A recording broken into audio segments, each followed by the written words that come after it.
So what software or apps do I use to maximize my productivity each day?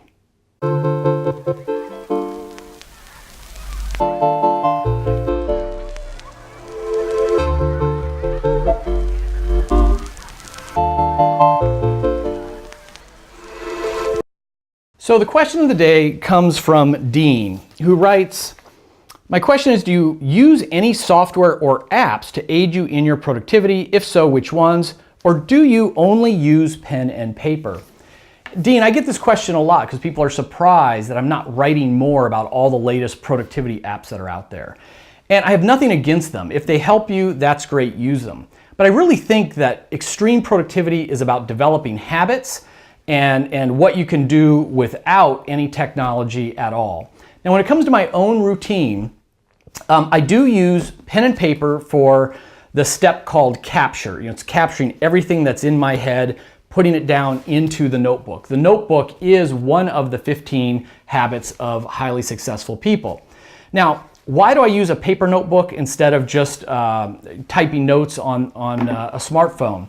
Well, there's good research that suggests the act of physically writing will help to anchor that information and help us to process it a little bit better. And I like having a whole stack of notebooks up on my bookshelf, serving as almost a diary or a legacy of what I've been working on and thinking about, for the last many years. And these notebooks can be found easily long after I'm gone, for better or for worse. I have nothing against digital note-taking systems. I do use Evernote, but I use Evernote like a file system.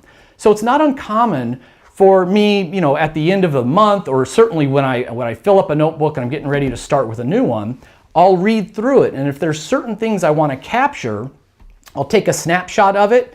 I will send it into Evernote with all kinds of keywords. And of course, there's all kinds of hybrid systems now where you can get an Evernote notebook where you can write in it, but it will sync electronically. I just don't need anything that fancy. The only other device that I use is, I am a believer, not necessarily in the Pomodoro system, which is working in 25-minute sprints followed by a 5-minute break. I like to do longer sprints, like 50 minutes with a 10-minute break. But regardless of the time, I like to actually use a physical clock. This is what I've called the Google clock, because Google executives found this. Officially, it's called the time timer. If you want to buy one, I think it's $10 or something. You go on Amazon and search for the time timer. And it's just a cool device where you set the time, and this red dial will spin down in the remaining time period. And I find while you can get Pomodoro apps and just use your timer on your phone, I like to have this device out of sight, out of mind, so I'm not tempted by it. I don't get distracted by it. And there's just something that just increases your productivity when you're looking at this off to the side on your desk, slowly spinning down. So the short version is, I don't really use any other productivity apps. My calendar is just Google Calendar. I like to keep the calendar electronic because I do move things around. Remember, a key to extreme productivity is you don't really want a to-do list, you want everything on your calendar. But when you're living from your calendar in that way, you do tend to move things around as your day changes, as your week changes. And that's easier to do electronically. But that's it. If you find productivity apps or fancy calendar apps out there that work for you, that's great.